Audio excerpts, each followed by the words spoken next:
पूरे 1 लाख का कोर्स मैं आपको फ्री में देने वाला हूँ।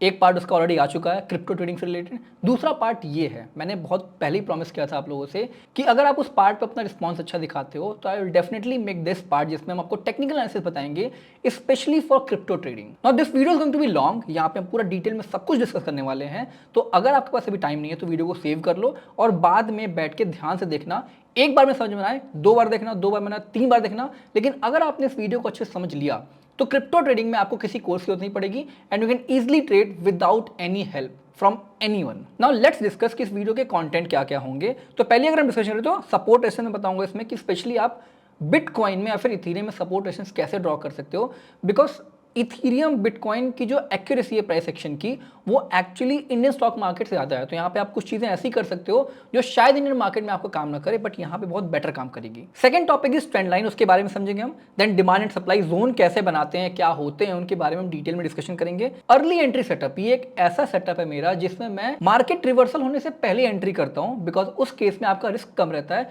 और रिवॉर्ड बहुत बड़ा होता है। तो अर्ली एंट्री सेटअप समझेंगे हम जो आपके लिए बहुत बेनिफिशियल होने वाला है। इसको आप जरूर देखना, इस वीडियो के एंड में बताऊंगा मैं इसको, लेकिन इस सेटअप को आप जरूर देखना बिकॉज इसमें रिस्क आपका बहुत कम होता है। नाउ नेक्स्ट टॉपिक होगा हमारा वॉल्यूम प्रोफाइल। ये वॉल्यूम नहीं है, वॉल्यूम प्रोफाइल है, इसमें बहुत डिफरेंस है तो मैं आपको बताऊंगा। Then will talk about fair value जो कि एडवांस प्राइस एक्शन का कॉन्सेप्ट है। टाइम फ्रेम समझेंगे कि कौन से टाइम फ्रेम पे आप कैसे ट्रेड कर सकते हो। स्विंग ट्रेडिंग एंड इंट्राडे में कौन सा बेटर है आपके लिए, specially if you are doing crypto. Then will talk about futures and options कि फ्यूचर्स करना चाहिए या फिर ऑप्शंस करना चाहिए, और रिस्क मैनेजमेंट क्रिप्टो में हम डिस्कस करेंगे। तो ये पूरा एक डिटेल्ड कोर्स है, इसका पहला पार्ट ऑलरेडी आ चुका है, उसका लिंक आपको डिस्क्रिप्शन में मिल जाएगा या फिर ऊपर कहीं आपको आई बटन पे दिख रहा होगा, तो आप वो वीडियो देख सकते हो। अगर आपने वो नहीं देखी है तो पहले उसको देखो फिर यहाँ पे आना। Now without wasting any time पहला टॉपिक कवर करते हैं विच इज सपोर्ट रेसिस्टेंस। तो आई एम श्योर कि बहुत लोगों को सपोर्ट रेसिस्टेंस के बारे में पता होगा कि क्या होता है, कैसे बनाते हैं, क्या चीजें उसमें आती हैं, बट आज मैं आपको सपोर्ट रेजिस्टेंस के बारे में एक ऐसी चीज बताने वाला हूं जो शायद आपको ना पता हो। ठीक है, देखो सपोर्ट रेजिस्टेंस जब भी हम चार्ट बनाने जाते हैं तो व्हाट वी डू, हम ढूंढते हैं सपोर्ट रेजिस्टेंस कि यहां से यहां ड्रॉ किया, ये मिल गया, वो मिल गया। वी ट्राई टू फाइंड कि सपोर्ट रेजिस्टेंस कहां पे है, बट द रियलिटी इज कि जो सबसे जेन्युइन सपोर्ट रेजिस्टेंस होते हैं, जो आपके काम करते हैं, जो सही में आपको रिवर्सल या फिर ब्रेकआउट दे सकते हैं, उनको ढूंढना नहीं पड़ता है।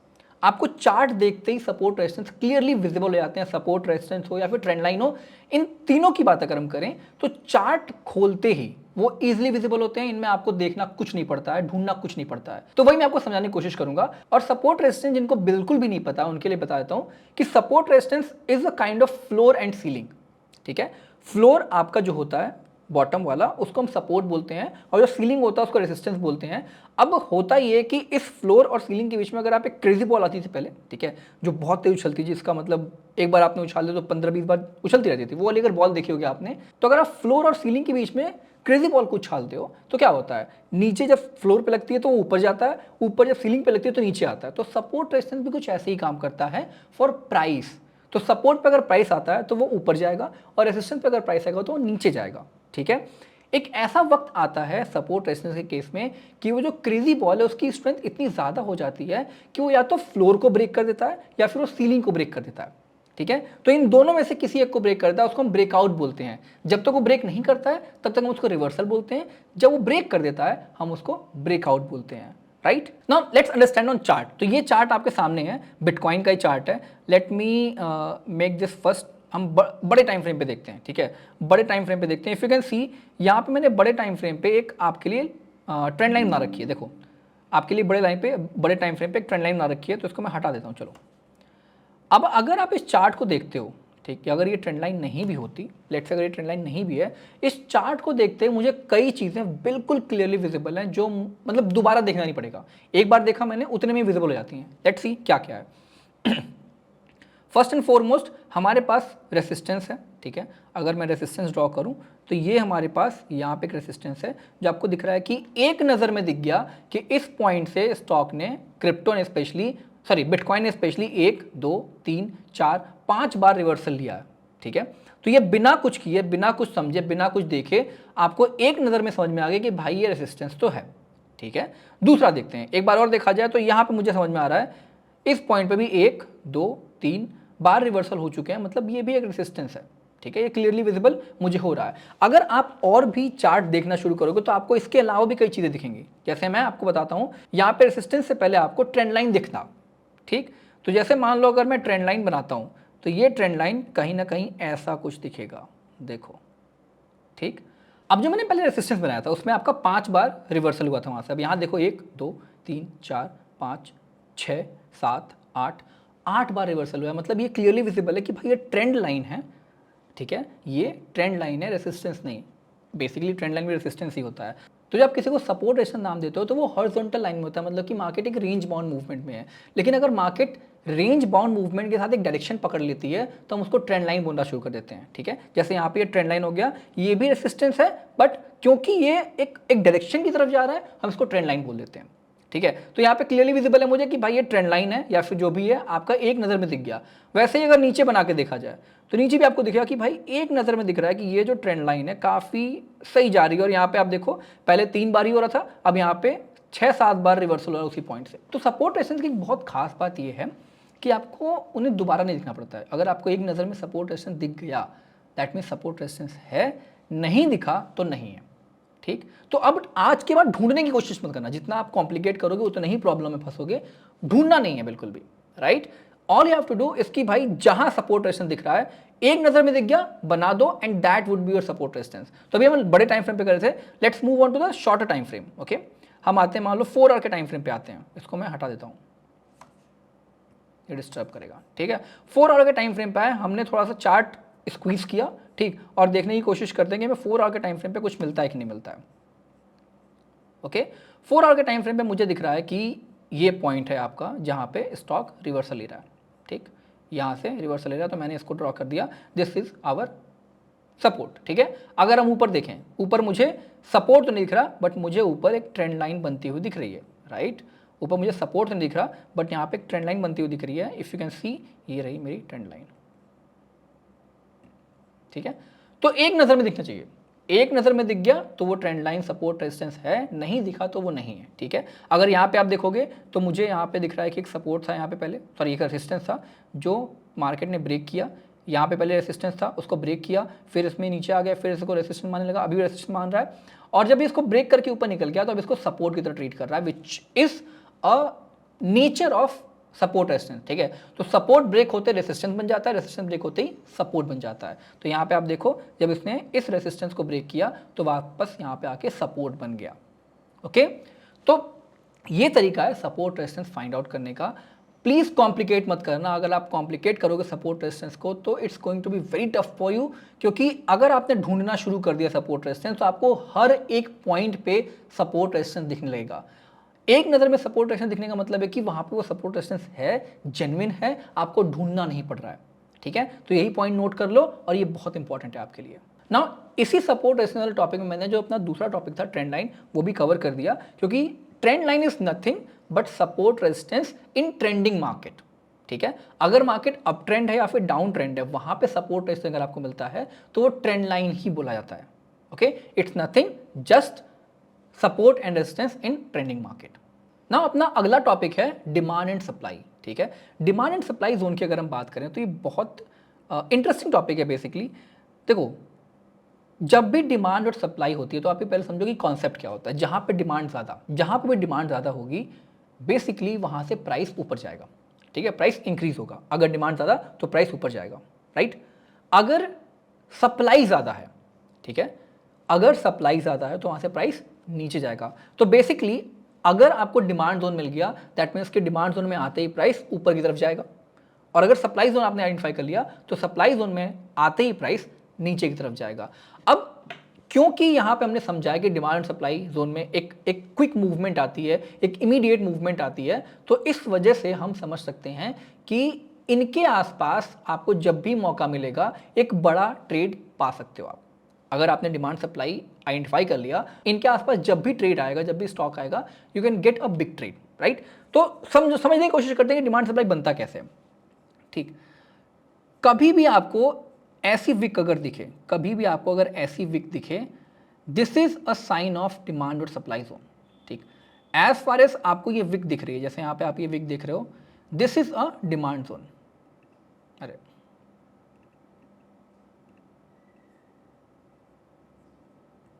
This is a demand zone, अब ये विक आपकी डिमांड जोन हो जाएगी। क्यों होगी?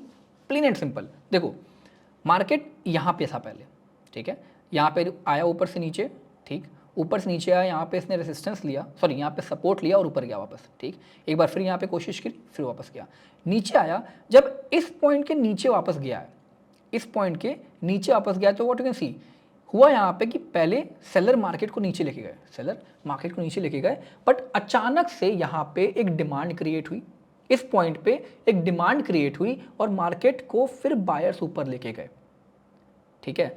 डिमांड क्रिएट तब होती है जब किसी भी पॉइंट पे किसी प्लेयर को ये लगता है, बड़े प्लेयर को ये लगता है कि वो जो पर्टिकुलर प्राइस है it's very less for that particular financial instrument, ठीक है। मतलब अभी अगर देखा जाए तो बिटकॉइन के लिए इस लेवल पे जो प्राइस आ रहा है 66,500 के आसपास जो डॉलर है, इसका जो प्राइस है, ये किसी बड़े प्लेयर को ये लगा कि this is a genuine price, this is a lower than fair value price, और उसने यहाँ पे बाइंग करनी शुरू की, तो यहाँ पे डिमांड जोन क्रिएट हो गया, और डिमांड जोन क्रिएट हुआ तो मार्केट यहाँ से अचानक से ऊपर गया। Now what you can expect कि जब वापस मार्केट इसमें आएगा, तो you will see a spike again ऊपर की तरफ का, क्योंकि डिमांड जोन है तो आप एक बार और स्पाइक देखोगे ऊपर की तरफ का, और इस तरीके से डिमांड जोन क्रिएट होता है, राइट।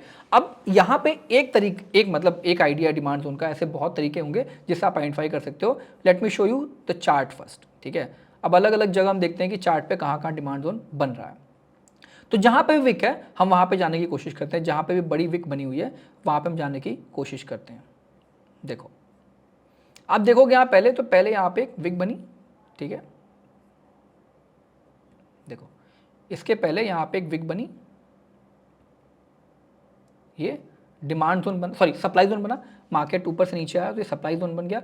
जब दोबारा मार्केट इसके पास आया, ठीक है, तो उसी सप्लाई जोन में फिर इसने नीचे की तरफ का मोमेंटम दिया है, फिर वापस देखो, फिर यहाँ पे देखो, फिर यहाँ पे आया है, ठीक है, इसी जोन में, इसी सप्लाई जोन में फिर वापस यहाँ पे आया है, और उसके बाद भी इसने एक डाउन साइड की मूवमेंट दी है ऊपर निकलने से पहले, ठीक है, ऊपर निकलने से पहले इसने स्टिल एक डाउन साइड की मूवमेंट दी है। तो क्लियरली ये जो जोन है आपका एक सप्लाई जोन की तरह एक्ट कर रहा है, और क्यों कर रहा है? क्योंकि यहाँ पे विक बनी हुई है। ओके, और पीछे चलते हैं और देखते हैं कहाँ कहाँ हमें विक मिल रहा है। देखो जब मार्केट ने यहाँ पे एक मोमेंटम क्रिएट किया, वापस नीचे आया, ठीक है, यहाँ पे एक देख लो सप्लाई जोन बनाया, सॉरी डिमांड जोन बनाया, आप ये देख सकते हो विक विक विक बड़ी बड़ी विक, यहाँ पे डिमांड जोन बना, और डिमांड जोन में वापस मार्केट आते ही फिर इसने ऊपर की तरफ का मोमेंटम दिया है, ठीक। तो ऐसे ही जहाँ पे भी आपको देखो, यहाँ पे देखते हैं, ये रहा आपका एक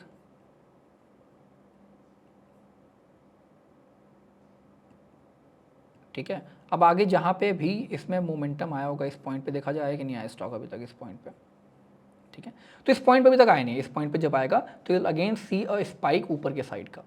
तो demand zone supply zone basically कुछ नहीं होता है आपके लिए, जो मैं बिल्कुल ईजी बना रहा हूँ वो ये है कि जहाँ पे भी बड़ी विक दिखे उस विक को आप डिमांड जोन या सप्लाई जोन मान सकते हो। अगर वो ऊपर की तरफ बन रही है तो that would be supply zone, अगर वो नीचे की तरफ बन रही है तो वो डिमांड जोन हो जाएगा आपके लिए। नाउ अपना अगला टॉपिक है अर्ली एंट्री सेटअप, ठीक। अर्ली एंट्री सेटअप का पहले आप मतलब समझो कि इसका क्या पर्पस है। ओके, कई चीज़ें इसमें आपको मैं एक एक करके समझाता हूँ। एक तो पहला आपका रिस्क कम हो जाता है। जैसे मान लो अगर आप अर्ली एंट्री सेटअप की बात करते हो तो जनरली हम क्या करते हैं, रिवर्सल की बात कर लो या फिर ब्रेकआउट की बात कर लो, तो जब रिवर्सल होता है तो रिवर्सल में आप वेट करते हो कि एक कॉन्फर्मेशन आए, मतलब कि अगर मार्केट ऊपर की तरफ जा रहा है, ऊपर से नीचे आ रहा है, तो नीचे आते वक्त एक कॉन्फर्मेशन आना चाहिए, एक कैंडल बननी चाहिए रेड कलर की, जो आपको ये बताती है कि हाँ नाउ इट्स ऑफिशियल, अब मार्केट नीचे आने वाला है, ठीक है, वो रिवर्सल आपको बताता है। मेरा जो अर्ली एंट्री सेटअप है उस रिवर्सल के पहले ही एंट्री बनाता है, तो जो आपका रिवर्सल कैंडल होती है, जितना रिस्क आप बढ़ा रहे हो उसमें, वो रिस्क मेरा नहीं होता है। अब ये मैं क्यों कर पाता हूं, इसके पीछे का बड़ा सिंपल सा लॉजिक है, वो आपको बताने जा रहा हूं। क्रिप्टो में अगर हम बिटकॉइन या फिर इथीरियम की बात करें तो bitcoin Ethereum 70% of the time एक रेंज में मूव कर रहे होते हैं, ठीक है, 70% ऑफ द टाइम एक रेंज में मूव कर रहे होते हैं। इसका मतलब क्या हुआ कि अगर आप कोई भी ट्रेड एग्जीक्यूट कर रहे हो एक रेंज बाउंड मूवमेंट में, सपोर्ट रेजिस्टेंस के बीच में अगर आप कोई भी ट्रेड एग्जीक्यूट कर रहे हो तो 70% चांसेस हैं कि वो रिवर्सल होने वाला है। अब अगर 70% चांसेस हैं कि रिवर्सल होने वाला है तो वाई नॉट रेसिस्टेंस पे आते ही मैं रिवर्सल का ट्रेड ले लूं, और सपोर्ट पे आते ही रिवर्सल का ट्रेड ले लूँ और रेसिस्टेंस पे आते ही रिवर्सल का ट्रेड ले लूँ। मतलब कि अगर आपको टॉप पे मिल रहा है, ठीक है, जो रेंज है रेंज के टॉप पे मिल रहा है तो बिना किसी कंफर्मेशन के आप शॉर्ट कर दो, और जो रेंज के बॉटम पे मिल रहा है तो बिना किसी कंफर्मेशन के आप बाई कर लो। होगा इससे ये कि जनरली आपको 70% जो आपकी एक्यूरेसी है वो इंप्रूव हो जाएगी, बिकॉज मेजॉरिटी केसेस में मार्केट रेंज बाउंड ही होता है। अब इसका मैं एग्जांपल देता हूं, चलो ठीक है।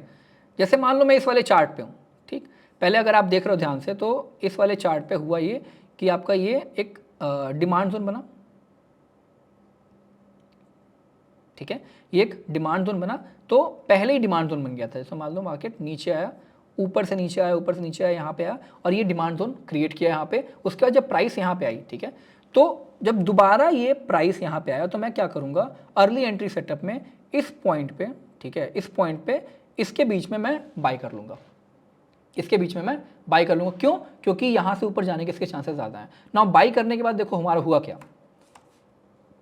जैसे मैंने बाई किया, अरे मान लो मैंने यहाँ पे बाई कर लिया, ठीक है, यहाँ बाई कर लिया तो लॉजिकली जो आपका स्टॉप लॉस होगा वो कहाँ पे होगा, इस डिमांड जोन के नीचे होगा, ठीक है, डिमांड जोन के नीचे आपका स्टॉप लॉस यहाँ पे हो जाएगा। मैंने यहाँ बाई किया तो मेरा जो रिस्क है छोटा सा है, 250 पॉइंट्स का रिस्क है, यहाँ से यहाँ तक का मेरा रिस्क है। ओके, अब जनरली लोग क्या करेंगे, कंफर्मेशन का वेट करेंगे, ठीक, जो नेचुरल करते हैं कंफर्मेशन का वेट करेंगे। उसमें क्या होगा कि वो या तो इस वाली कैंडल के क्लोजिंग पे लेंगे, या तो इस वाली के, या तो इसकी क्लोजिंग पे लेंगे, या फिर इस पे लेंगे, ठीक है। मान लो अगर इस पे ले रहे हैं तो इस पे लेने के बाद क्या होगा, उनकी एंट्री तो यहाँ हो जाएगी, ठीक है, उनकी एंट्री तो इस पॉइंट पे हो जाएगी, बट साथ ही साथ वो अपना रिस्क भी बढ़ा देंगे। यहाँ से लेकर आप देखो 151, अब उनका रिस्क ऑलमोस्ट 400 पॉइंट का है। जितना मेरा इस पॉइंट पर रिस्क है उसका डबल उनका यहाँ रिस्क हो जाएगा, ठीक। और कभी कभी कैंडल और बड़ी जाती है तो रिस्क और बड़ा हो जाता है। तो अगर मैं अर्ली एंट्री करता हूं तो मेरा रिस्क छोटा हो गया, और क्योंकि market 70% of the time range bound रहता है तो मेरी विनिंग प्रोबेबिलिटी भी ज़्यादा होगी, ब्रेकआउट बहुत कम होते हैं। ओके, तो आपको अर्ली एंट्री सेटअप में क्या करना है, जब भी रेंज के टॉप या बॉटम पे मिले बिना सोचे समझे एंट्री बना सकते हो, बिना सोचे समझे। अगर बॉटम पे मिल रहा है तो बाई कर लो, टॉप पे मिल रहा है तो सेल कर दो। इससे आपको होगा क्या कि रिस्क आपका कम हो जाएगा एंड रिवॉर्ड भी बढ़ जाएगा। तो अगर मैंने यहां पे एंट्री बनाई है और टारगेट मेरा यहां तक का है, ठीक है, ये मेरा टारगेट है मान लो फॉर एग्जाम्पल, और मैंने एंट्री यहां बनाई है, तो मेरा अभी जो प्रॉफिट होगा वो इतना बड़ा है, ठीक है, इस केस में इतना बड़ा प्रॉफिट। लेकिन अगर मैंने कॉन्फर्मेशन के बाद एंट्री बनाई तो ये मेरा प्रॉफिट इतना बड़ा हो जाएगा, मतलब पहले वाले से छोटा हो गया। तो मैं अर्ली एंट्री में अपना रिस्क भी कम कर रहा हूं और अपना रिवॉर्ड भी बढ़ा रहा हूं। This is the benefit of early entry. और ये हम क्रिप्टो में क्यों कर सकते हैं, क्योंकि क्रिप्टो में प्राइस एक्शन की जो एक्यूरेसी होती है as compare to Indian market काफ़ी हाई होती है।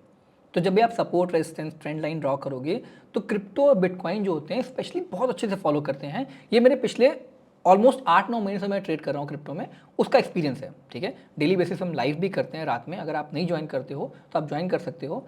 रात में मंडे टू फ्राइडे हम 9 PM से 10 PM तक क्रिप्टो ट्रेडिंग लाइव करते हैं, ठीक है। उसमें हमने ये एक्सपीरियंस किया है कि जो प्राइस एक्शन है वो क्रिप्टो में बहुत अच्छे से काम करता है as compare to Indian stock market. तो यहाँ पे विनिंग प्रोबेबिलिटी भी while trading based on price action आपका बढ़ जाती है। और price action basically support resistance से ही बना होता है, तो वही चीज़ हम इसको फॉलो करते हैं। एंड अगर आप अर्ली एंट्री सेटअप इस्तेमाल करते हो तो आपके जो विनिंग प्रोबेबिलिटी वो तो बढ़ेगी, आपका रिस्क टू रिवॉर्ड रेशियो भी बढ़ जाएगा। नाउ जो अगला टॉपिक है volume profile, it's very interesting topic. ये आपका एडवांस प्राइस एक्शन का एक पार्ट है। एडवांस प्राइस सेक्शन मैंने कई बार समझाया भी है लोगों को, उस पर एक वीडियो बनाऊंगा मैं आगे चल के। लेकिन अभी आप इतना समझो कि जो स्पेशली हम क्रिप्टो की बात कर रहे हैं, वॉल्यूम प्रोफाइल क्यों इंपॉर्टेंट है। तो वॉल्यूम और वॉल्यूम प्रोफाइल के बीच में डिफरेंस समझना पड़ेगा आपको फर्स्ट, देन आप आगे वॉल्यूम प्रोफाइल की बात कर सकते हो। तो वॉल्यूम लोगों ने देखा होगा, वॉल्यूम ऐसा कुछ बार आता है, ठीक है, वॉल्यूम ऐसा कुछ बार आता है, और वॉल्यूम आपको एक पर्टिकुलर टाइम पे कितना ट्रेड हुआ है ये बताता है। मतलब कि इस कैंडल की अगर हम बात करें तो ये कैंडल आपका कब बनी हुई है, कहाँ गया, सॉरी। तो अगर हम इस कैंडल की बात करें तो इस कैंडल में अगर दिखाए तो पिछले 15 मिनट में कैंडल बन रही है, तो पिछले 15 मिनट में कितना वॉल्यूम आया है वो ये बताता है वॉल्यूम बार, ठीक। बट अगर आपको एक फेयर वैल्यू आइडेंटिफाई करनी है, किसी भी स्टॉक की फेयर वैल्यू या फिर किसी भी फाइनेंशियल इंस्ट्रूमेंट की फेयर वैल्यू आइडेंटिफाई करनी है, तो उसके लिए आपको प्राइस पे वॉल्यूम चाहिए होगा। फिर से समझो, प्राइस पे वॉल्यूम चाहिए होगा, मतलब क्यों? कभी भी आप कुछ अगर जस्ट फॉर एग्जांपल मान लेते हैं कि एक बायर एक सेलर है, ठीक है, बायर और सेलर है, एक कोई प्रोडक्ट है एक्स, मान लिया प्याज है, ठीक है, तो बायर और सेलर दोनों क्या करते हैं, बायर बाई करता है और सेलर सेल करता है, बीच में प्याज रखा हुआ है, प्याज का कुछ प्राइस होगा, तो प्याज का जो फेयर वैल्यू है 40 रुपीज़ पर केजी है, ठीक है। मान लो ऐसा कुछ हुआ मार्केट में, ठीक है, प्याज के कोई तंगी आ गई या फिर कोई क्राइसिस आ गया और प्याज की जो वैल्यू है 40 रुपीज़ से 400 रुपीज़ केजी चला गया, ठीक है, 40 से 400 रुपीज़ केजी चला गया। नाउ देखा जाए तो ये प्याज ओवर वैल्यूड है, just because of demand supply problem gap की वजह से प्याज जो है इस टाइम पे ओवर वैल्यूड हो गई है, ठीक है। तो जब प्याज ओवर वैल्यूड होगी तो बायर ज़्यादा बाई नहीं करेंगे। आपने देखा होगा जैसे प्याज के प्राइसेस बढ़ते हैं, रेस्टोरेंट्स में भी आपको प्याज की जगह मूली थमा जाता है, ठीक है, घर में भी लोग प्याज की जगह मूली रिप्लेस कर देते हैं। तो जैसे ही आपका प्याज के प्राइसेस इतने बढ़ गए, ओवर वैल्यूड हो गया, तो लोग बायर जो है प्याज खरीदना कम कर देता है, खरीदता है बट कम कर देता है, राइट। सेलर को बहुत मजा आ रहा है क्योंकि यहाँ पे उसको बहुत प्रॉफिट मिल रहा है, तो सेलर बेचता रहेगा, उसको कोई दिक्कत नहीं है। लेट्स से कि ऐसा कोई डिमांड सप्लाई में क्राइसिस आया कि प्याज की प्राइसेस 4 रुपए से 4 सॉरी कि प्याज की प्राइसेस 40 रुपए से 4 रुपए पर केजी हो गए। नाउ बायर को बहुत मजा आएगा, बायर खरीदना चाहेगा, लेकिन क्योंकि सेलर ने महंगे में खरीदा है तो उस टाइम पे प्याज को बेचना नहीं चाहेगा, वो कोल्ड स्टोरेज में रखेगा, जो भी करे। लेकिन ऐसे वक्त पे जब प्याज की वैल्यू 4 रुपीज़ पर केजी हो जाएगी, सेलर सेल नहीं करना चाहेगा। तो अगर प्याज की वैल्यू ओवर प्राइस है तो बायर बाय नहीं कर रहा है, प्याज की वैल्यू अंडर प्राइस है तो सेलर सेल नहीं कर रहा है। तो ये दोनों सेल करना कब चाहेंगे, सेल और बाई दोनों कब करना चाहेंगे, जब प्याज की वैल्यू फेयर वैल्यू पे होगी, मतलब 40 रुपीज़ पर केजी, तो बायर को बाई करने में दिक्कत नहीं होगी और सेलर को सेल करने में दिक्कत नहीं होगी। तो जो सबसे ज़्यादा वॉल्यूम क्रिएट होता है, जो सबसे ज़्यादा वॉल्यूम जनरेट होता है मार्केट में, वो फेयर वैल्यू पे ही होता है, बिकॉज उस टाइम पे बायर और सेलर एक दूसरे के अकॉर्ड में होते हैं, एक दूसरे से इंटरेक्ट कर सकते हैं और उनको एक डील अच्छी मिलती है। Now this is another reason क्यों स्टॉक का प्राइस रेंज बाउंड मूवमेंट ज़्यादा करता है, ठीक है। अगर मार्केट का प्राइस हमेशा ट्रेंडिंग रहता है तो एक फेयर वैल्यू निकल के नहीं आ पाती है, लेकिन फेयर वैल्यू क्या होगा, एक रेंज में हो सकता है। अभी देखो इतने लोग इन्वॉल्व है मार्केट में, तो एक एग्जैक्ट प्राइस फेयर वैल्यू नहीं होगी, ठीक है, कि 66,520 रुपीज़ हो गया आपका, डॉलर हो गया बिटकॉइन का फेयर वैल्यू, ऐसा नहीं होगा। फेयर वैल्यू इतने लोग इन्वॉल्व होते हैं तो एक रेंज बन जाता है। तो जब भी आप मार्केट को रेंज में देखो, जब भी आप बिटकॉइन को, निफ्टी को, बैंक निफ्टी को, किसी भी स्टॉक को रेंज में देखो, तो आप ये समझो कि वो अपने फेयर वैल्यू पे ट्रेड कर रहा है, ठीक। अब इन दोनों को हम रिलेट करेंगे, देखो कैसे।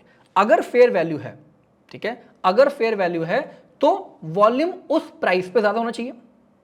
अभी हमने समझा ना कि फेयर वैल्यू में सबसे ज्यादा ट्रेड होता है, तो फेयर वैल्यू अगर है तो उस प्राइस पे, उस रेंज में वॉल्यूम ज्यादा होना चाहिए, या फिर जिस रेंज में वॉल्यूम ज्यादा है वो फेयर वैल्यू होना चाहिए। उसी को हम चेक करते हैं यूजिंग वॉल्यूम प्रोफाइल। चलो वॉल्यूम प्रोफाइल लगाता हूं मैं आपके लिए। तो कुछ नहीं करना आपको, यहाँ पे आना है इंडिकेटर पे, ठीक है, इंडिकेटर पे आके आप वॉल्यूम प्रोफाइल, ठीक है, वॉल्यूम प्रोफाइल सर्च करोगे, विजिबल रेंज वाला, ओके। तो चलो वॉल्यूम प्रोफाइल हम देखते हैं कहाँ पे कैसे बन रहा है। ये देख लो आप, यहाँ पे हर प्राइस पे से मान लो इस रेंज में देखा जाए तो पर्टिकुलरली इस रेंज का जो प्राइस है उसकी वॉल्यूम बता रहा है, इसके इस रेंज का वॉल्यूम का प्राइस, यहाँ पे इस रेंज के वॉल्यूम का प्राइस बता रहा है। तो इस तरीके से आप जो ये वैल्यू देख रहे हो, जो आप बार देख रहे हो, वो उस पर्टिकुलर रेंज, प्राइस के रेंज का वॉल्यूम बता रहा है, ठीक। अगर देखा जाए तो वॉल्यूम सबसे ज़्यादा कहाँ पे दिख रहा है, देखो यहाँ पे हमारे वॉल्यूम में दिख रहा है कहाँ पे सबसे ज़्यादा,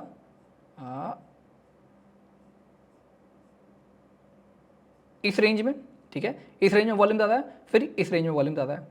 जहाँ भी मार्केट ट्रेंडिंग है, अगर हम इसको मैं दिखाता हूँ यहाँ पे रखो, ठीक है, ये देखो, जहाँ भी मार्केट ट्रेंडिंग है, जहाँ भी मार्केट ट्रेंडिंग है, आप वहाँ पे देख सकते हो वॉल्यूम कम है ना, यहाँ वॉल्यूम कम है, यहाँ वॉल्यूम कम है, यहाँ भी वॉल्यूम कम हुआ, क्योंकि यहाँ रेंज बना थोड़ा सा, तो यहाँ वॉल्यूम ज़्यादा हुआ, फिर ट्रेंडिंग हुआ तो वॉल्यूम कम हुआ। तो जब भी मार्केट ट्रेंडिंग दिख रहा है आपको, आप देख सकते हो वॉल्यूम कम है। लेकिन जहाँ भी मार्केट रेंज बाउंड हो रहा है, यहाँ पे रेंज बाउंड हुआ, ठीक, इस रेंज बाउंड मार्केट में आप वॉल्यूम ज़्यादा देख सकते हो। अगर आप यहाँ पे आओगे तो जैसे ही रेंज बाउंड जहाँ जहाँ होगा आपको वॉल्यूम ज़्यादा दिखेगा। देखो इस पर्टिकुलर केस में रेंज बाउंड में यहाँ वॉल्यूम ज़्यादा है, ठीक है।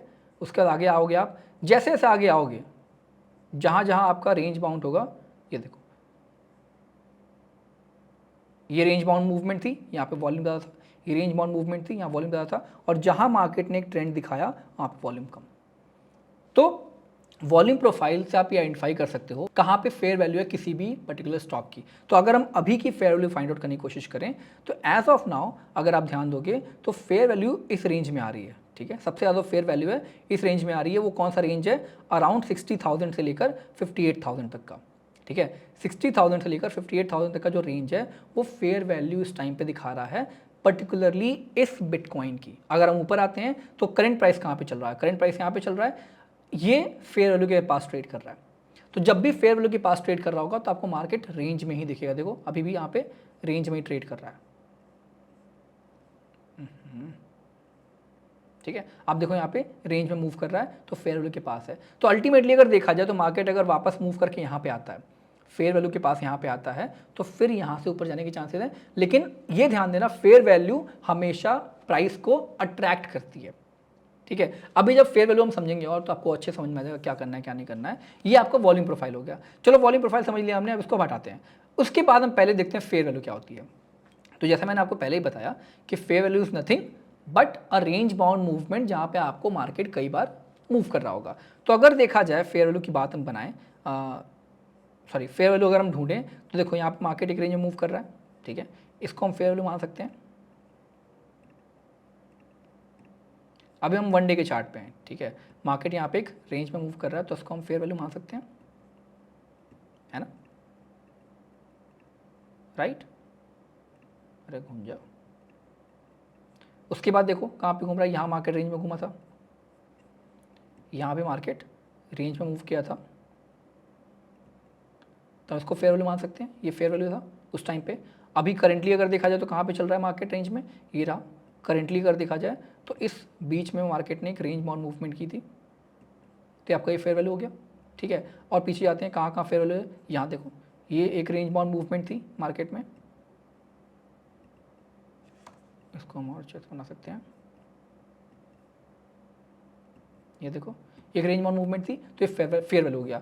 अब जहाँ जहाँ हमने फेयर वैल्यू ड्रॉप किया है, अगर मैं आपका वॉल्यूम ओपन करता हूँ तो जब भी जिस रेंज में भी हमने फेयर वैल्यू ड्रॉप किया है वो हमेशा आपको वॉल्यूम में ज़्यादा दिखेगा। देखो यहाँ पे दिखा, यहाँ पे दिखा, और जब इसके पास आओगे आप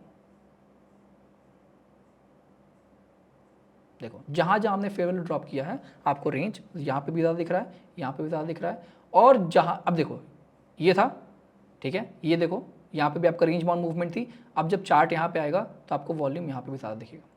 देखो वॉल्यूम यहाँ पे भी आपको ज़्यादा दिख रहा है, यहाँ वॉल्यूम ज़्यादा दिख रहा है क्योंकि यहाँ पे एक रेंज बाउंड मूवमेंट है।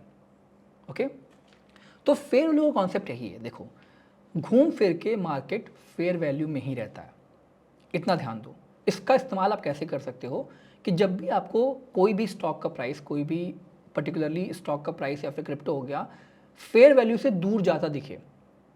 ये देखो ये तो पूरा अलग कॉन्सेप्ट है, एडवांस प्राइस एक्शन बाद में पढ़ लेंगे। अभी बस आप इतना समझो कि फेयर वैल्यू आपके लिए इसलिए इंपॉर्टेंट है बिकॉज अगर आपको फेयर वैल्यू का जोन मिल गया तो आप उस जोन में ट्रेड कर सकते हो लॉन्ग टर्म, ठीक।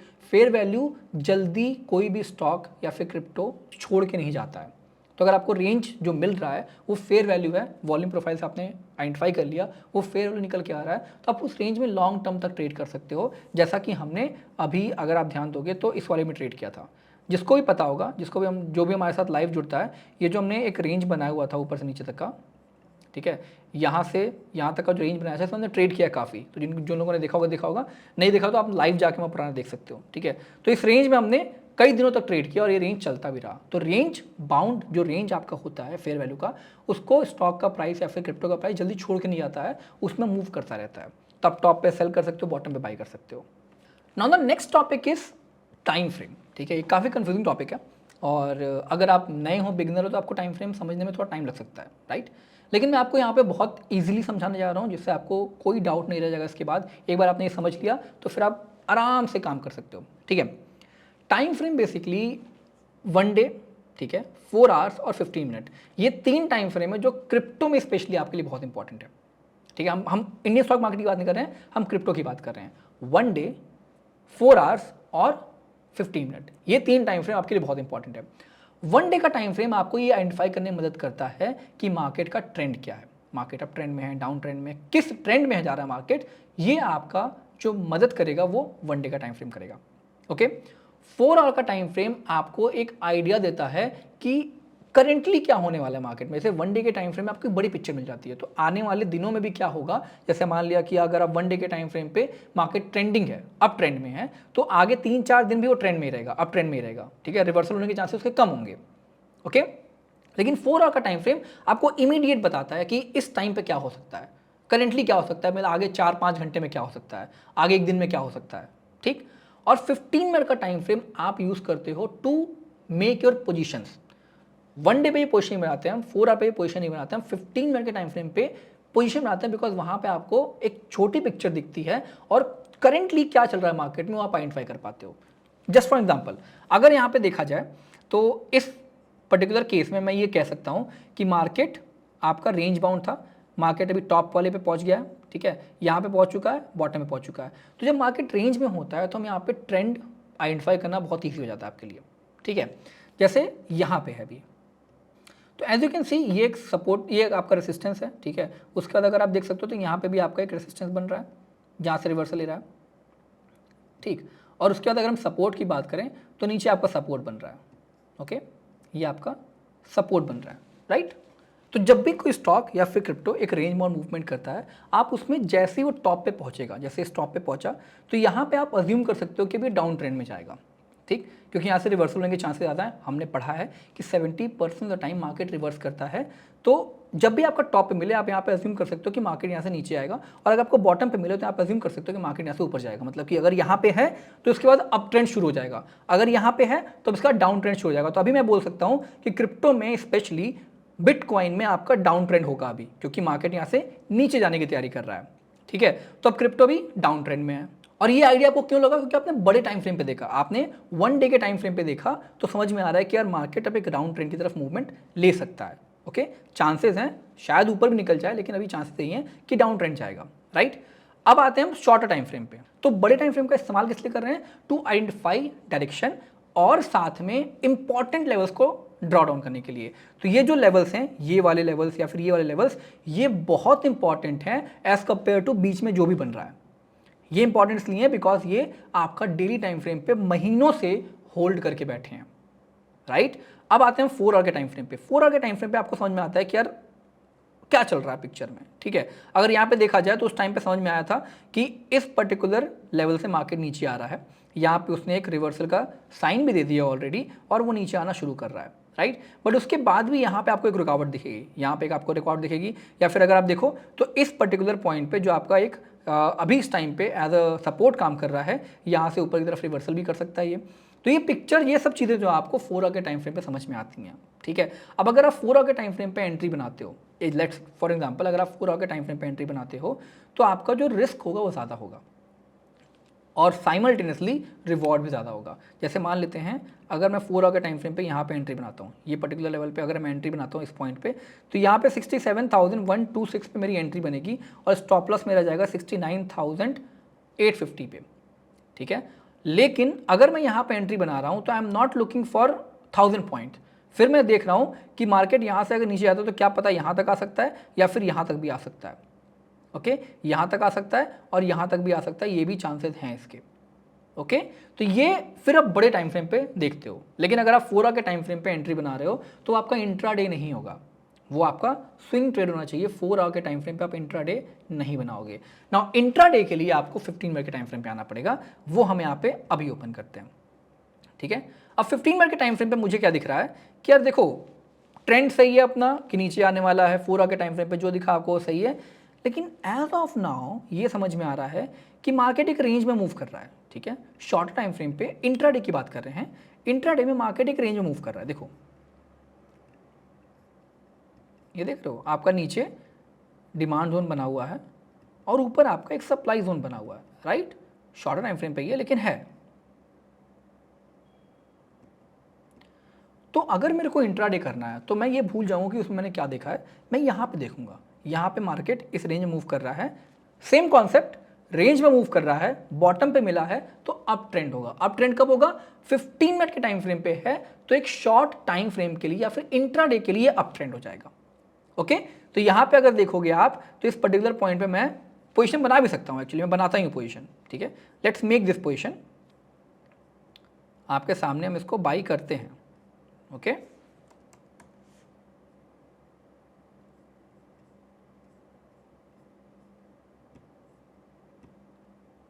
राइट, हमने यहाँ पे 200 कॉन्ट्रैक्ट्स बाई कर लिए। अब इस पर्टिकुलर केस में मैं स्टॉप लॉस रखूँगा इसके आसपास 66,800, 66,800, 200-300 पॉइंट का स्टॉप लॉस रहेगा। 66,791 चलो।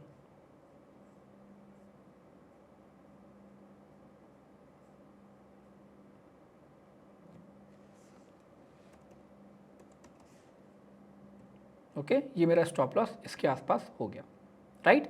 अभी ये मेरा एक ट्रेड चल रहा है।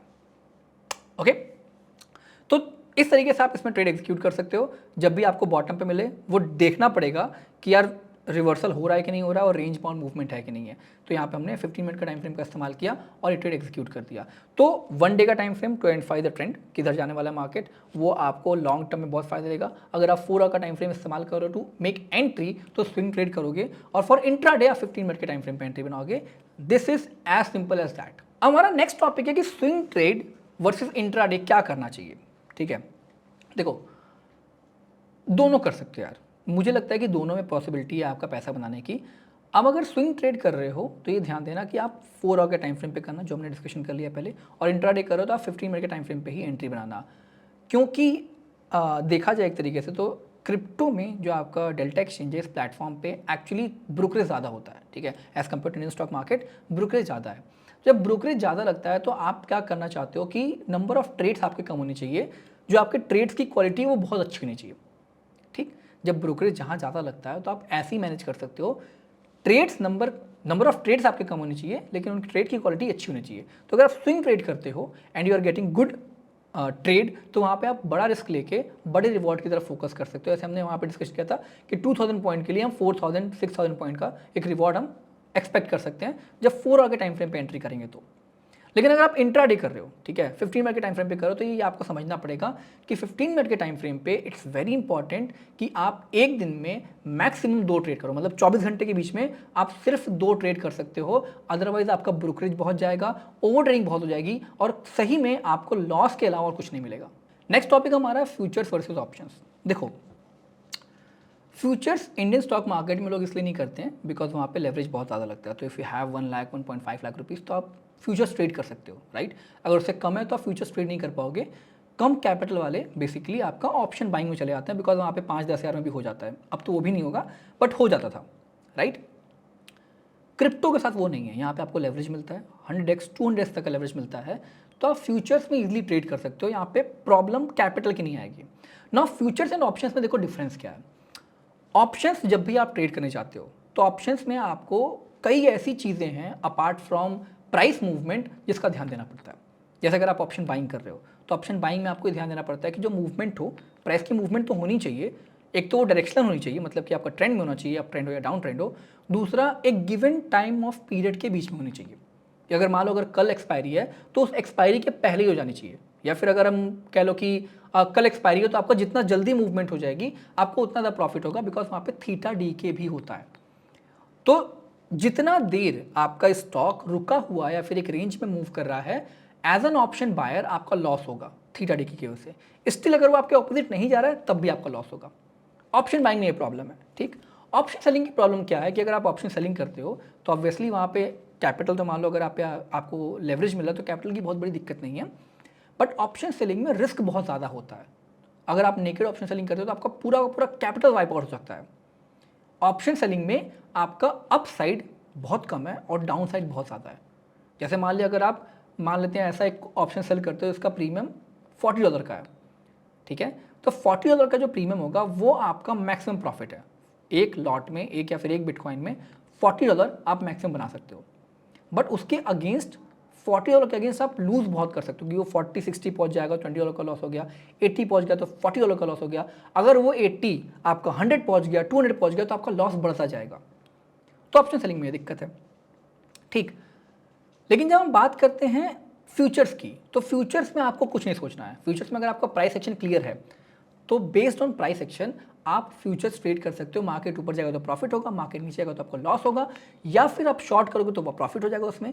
और अगर मार्केट 2-3 दिन नहीं भी मूव करता है, ठीक है, एक रेंज में मूव करता रहता है, still you are not going to make loss because आपका कोई थीटा डिके का चक्कर नहीं है। तो अगर आप नए नए हो, क्रिप्टो में आना चाहते हो, तो मैं कहूँगा शुरुआत फ्यूचर से ही करना।